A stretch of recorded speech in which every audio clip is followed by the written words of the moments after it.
छूट देने की बात पाकिस्तान की ओर से आई है। और अब की बार जिक्र हाफिज सईद का हुआ है। हाफिज सईद को रिहा करने की तैयारी कर रहा है पाकिस्तान। आतंकी संगठन लश्कर-ए-तैयबा का मुखिया है हाफिज सईद। भारत के एक्शन के डर से पाकिस्तान की नापाक कोशिश नाकाम हो गई है। भारत के हमले में तबाह हुआ था लश्कर का मुख्यालय।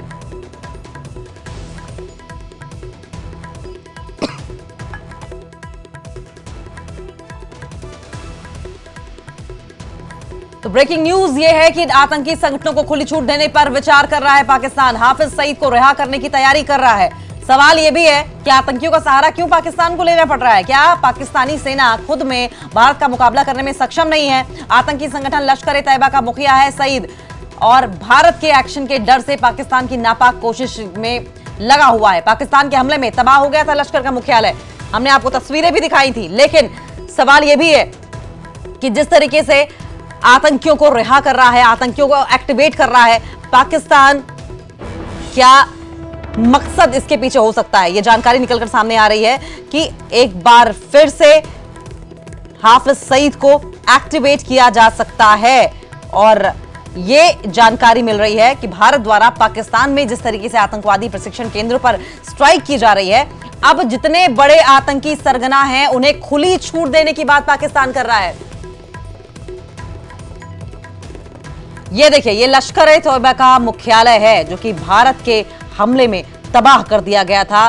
पुर्जे पुर्जे इसके नजर आ रहे थे, जमींदोज हो गया, पूरी तरीके से बर्बाद। मुरीदके का, ये मुरीदके की तस्वीरें आप देख रहे हैं। हालत देखिए कितनी बुरी हो गई है। और अब पाकिस्तान बौखलाया हुआ है। न सिर्फ पाकिस्तान बौखलाया हुआ है बल्कि नाम के जेल में इनके जो आतंकी हैं वो भी बौखलाए होंगे। संभवतः इन आतंकियों ने प्रेशर डाला हो पाकिस्तानी सेना पर और पाकिस्तानी सरकार पर। ओपी तिवारी हमारे साथ जुड़ गए हैं। ओपी, भारत द्वारा पाकिस्तान में आतंकवादी प्रशिक्षणों केंद्र जो थे उन्हें जब से स्ट्राइक में उड़ा दिया गया है, क्या हम समझें कि अब जिस तरीके से आतंकियों को एक्टिव कर रहा है पाकिस्तान, खुली छूट देने जैसा है आतंकियों को?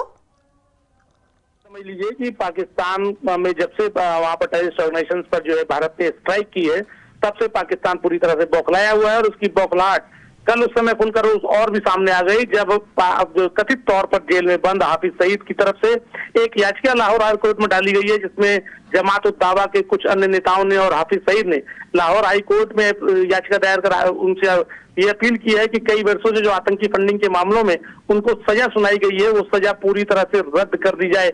मैं आपको बता दूं कि साल 2019 में अमेरिका द्वारा दबाव डाले जाने के बाद और भारत द्वारा सबूतों को दिए जाने के बाद पाकिस्तान ने हाफिज सईद को जेल में बंद किया था और कथित तौर पर उसे कोट लखपत जेल में बंद बताया जाता है। लेकिन सच्चाई इसके एकदम उलट थी। हाफिज पहले भी जेल से बाहर था और अब भी जेल से बाहर था। लेकिन जब से भारत ने स्ट्राइक की है पाकिस्तान के आतंकवादी शिविरों में, तब से अपने आतंकवादी नेटवर्क को बुस्टअप करने के लिए पाकिस्तान ने अब उसे कानूनी तौर पर जेल से बाहर बनाने के लिए नई रणनीति तैयार की है और इसी के तहत याचिका लाहौर हाई कोर्ट में दाखिल कर दी गई है। जी ओपी, क्या पाकिस्तान की आर्मी के भरोसे फेयर लड़ाई नहीं है जो आतंकियों को एक्टिवेट करने की जरूरत पड़ रही है? आतंकवादियों की लड़ाई में और फौज की लड़ाई में दोनों में फर्क होता है। आतंकवादियों का कोई दीन ईमान नहीं होता, लेकिन फौज को एक दायरे में रहकर लड़ना होता है।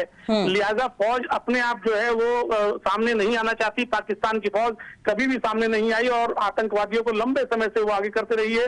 और उसके पीछे उनका सबसे बड़ा मसला ये भी होता है कि अंतर्राष्ट्रीय स्तर पर ये कहते हैं ये कश्मीरियों का मसला है, लिहाजा कश्मीरी आपस में निपटा रहे हैं और पाकिस्तान तो इसमें कुछ भी नहीं कर रहा है। यही कारण है कि आतंकवादी संगठनों को फिर से एक बार आगे लाए जाने की तैयारी की जा रही है। जैसे कल भी अल-कायदा ने भारत को इस स्ट्राइक के बदले जो है उसका अंजाम भुगतने की धमकी दी थी। जी ओपी, कितनी संभावना है ये जो टेररिस्ट ऑर्गेनाइजेशन के केंद्र हैं ये जब तबाह हुए हैं तो खुद इन आतंकियों की ओर से गवर्नमेंट पर और पाकिस्तान आर्मी पर प्रेशर बनाया गया हो कि हमें रिहा किया जाए या हमें एक्टिव होने की इजाजत दी जाए?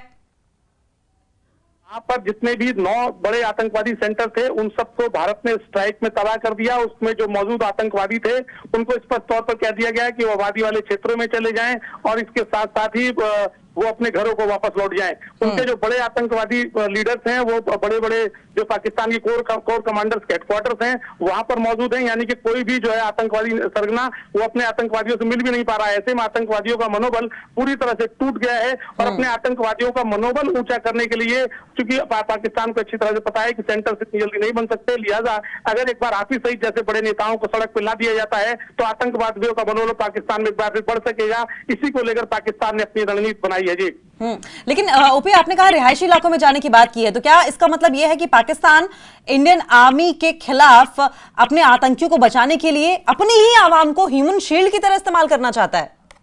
बिल्कुल, पाकिस्तान सदैव ऐसा करता रहा है। वो बच्चों को, औरतों को सदैव आगे करता रहा है। और दूसरी सबसे महत्वपूर्ण बात यह है कि चूंकि जो आतंकवादी हैं वो वहां के लोकल हैं, ऐसे लोग हैं जिनके पास खाने को नहीं है, ऐसे लोग हैं जो भूखे मर रहे हैं, ऐसे लोग हैं जिनको हम ब्रेन वॉश करके उन्हें आतंकवादी बनाया गया। लिहाजा उनके वहां अपने घर भी हैं, उनके अपने वहां रिश्तेदार भी हैं। और जब भी आतंकवादी संगठनों इनके जो प्रशिक्षण केंद्र हैं, जैसे साल 2019 में भी हुआ था, जब भी इनके ऊपर कोई बड़ी वारदात होती है या भारत स्ट्राइक करता है तो ऐसे में आतंकवादियों को अपने घरों को वापस लौटते हुए कह दिया जाता है जी। जी ओपी, आपकी एक और बड़ी अपडेट ये थी कि पाकिस्तान में इमरान खान की रिहाई को लेकर भी प्रदर्शन शुरू हो गए हैं, इस बारे में क्या जानकारी है? याद कीजिए कि 9 मई 2023 को इमरान खान की गिरफ्तारी हुई थी और उसी दिन पूरे पाकिस्तान में दंगे भड़क गए थे। 40 से ज्यादा इमारतों को वो जो है नुकसान पहुंचाया गया था और लगभग 2 बिलियन रुपए का नुकसान हुआ था, जैसा कि पाकिस्तान सरकार का दावा था। आज सुबह से ही पाकिस्तान में इमरान खान की रिहाई को लेकर लोगों ने नारेबाजी शुरू कर दी है, बड़े बड़े जुलूस निकालने शुरू कर दिए हैं और पाकिस्तान सरकार के खिलाफ बयानबाजी शुरू कर दी है। सबसे बड़ी बात है कि भारत और पाकिस्तान के बीच बढ़ते तनाव के मद्देनजर पाकिस्तान को डर है कि एक तरफ भारत जो है उसके खिलाफ जो रात भर से फायरिंग किए कि उसकी जवाबी कार्रवाई न करे, और इसके चलते आज 9 मई का दिन एक बार फिर से काला दिवस ना हो जाए। क्योंकि उस समय जब 9 मई 2023 काला दिवस हुआ था तब भी प्रधानमंत्री शहबाज शरीफ थे और जनरल असीम मुनीर अपनी पोस्ट पर थे। लिहाजा इन दोनों लोगों को सबसे बड़ा डर है कि आज इमरान खान की गिरफ्तारी को, उनकी रिहाई को लेकर जिस तरह से वहां पर बड़े बड़े प्रदर्शन शुरू हुए हैं और एक तरफ भारत जिस तरह से रिटेलिएट कर रहा है, आज फिर से उनका 9 मई का दिन काला दिवस ना हो जाए जी। ओपी, ख्वाजा आसिफ और हम आसिम मुनीर और शहबाज शरीफ की बात करें तो क्या लग रहा है किस तरह की रणनीति पर ये आगे बढ़ते हुए दिखाई देंगे आगे? देखिए, बिल्कुल स्पष्ट रणनीति है उनकी। वो खुद फौज कभी भी सामने आकर टक्कर नहीं लेगी भारतीय फौज से, चूंकि स्पष्ट है, उनको पता है कि आमने सामने की लड़ाई में पाकिस्तान कभी भी जीत ही नहीं सकता। लिहाजा वो एक दोयम दर्जे की रणनीति उन्होंने बनाई है। इस दोयम दर्जे की रणनीति के तहत वो रिटेलिएशन तो करेंगे अपने अवाम का ध्यान भटकाने के लिए, लेकिन उसके बाद वो आतंकवादी संगठनों को एक्टिवेट कर देंगे भारत में तबाही फैलाने के लिए जी। बहुत बहुत शुक्रिया आपका ओपी, आप नजर बनाए रखें, आगे भी इस पर आपसे अपडेट लेते रहेंगे।